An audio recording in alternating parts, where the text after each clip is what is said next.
খুঁটির বেড়া দিয়ে মহাকালের ঘুম ঘুমাবো। আমি মাটির এখন ঘর বানাবো, খেজুর পাতার ছাউনি দিব, বাঁশের খুঁটির বেড়া দিয়ে মহাকালের ঘুম ঘুমাবো। আরে সাদা কাপড় পয়রায় আমি গান গাইব আকাশ ছুঁই, ওপরেতে ঢুল পিটিয়ে আমার বিয়ের দাওয়াত দিব। আমি মাটির এখন ঘর বানাবো, খেজুর পাতার ছাউনি দিব, বাঁশের খুঁটির বেড়া দিয়ে মহাকালের ঘুম ঘুমাবো।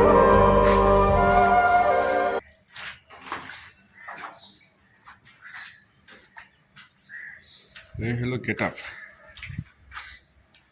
রান্নাঘরের সামনে থেকে দাঁড়ায়া এই হলো বাইরের গেট, এই হলো ডাইনিং স্পেস, ডাইনিং স্পেসের বাথরুম, এটা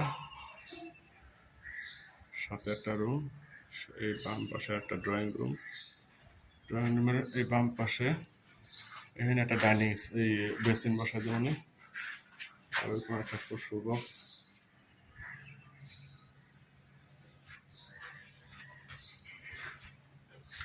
এই হলো নতুন এডিশনাল বারান্দা এবার দিলাম। এই বারান্দার কারণে রুম ভাড়া হবেই, সেপারেট ফ্যামিলি আসলেও ঢুকে দেবে। এই সংক্ষিপ্ত বারান্দা, এই যে আমি ঢুকতেছি, অনায়াসে আমার মতো একজন মানুষ ঢুকতে পারবো, সিরিয়ালে 5 জন ঢুকতে পারবো, তো একসাথে লাইন একসাথে 2 জন পাতালে ঢুকতে পারবো না, এই আর কি। বাট 5 জন খাইতে পারবো সিরিয়ালে যাইয়া।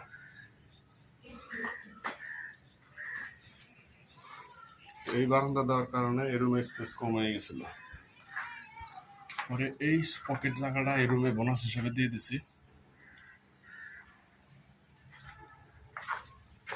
এই যে ডাইনিং স্পেস, এই রুম থেকে বের হয় ডাইনিং স্পেস, এই রুমের দরজা বরাবর আর এক রুমের দরজা, কোনো ডিফারেন্স কিন্তু নাই, একই ওয়াল। এই হলো বাথরুম, বাথরুমের ওয়াল শেষ করা, এই যে ওয়াল শেষ করা, এই যে ওয়াল এক লাইনে, ঠিক আছে। এই যে ডাইনিং স্পেসের লুকস আরেক বেডরুম থেকে।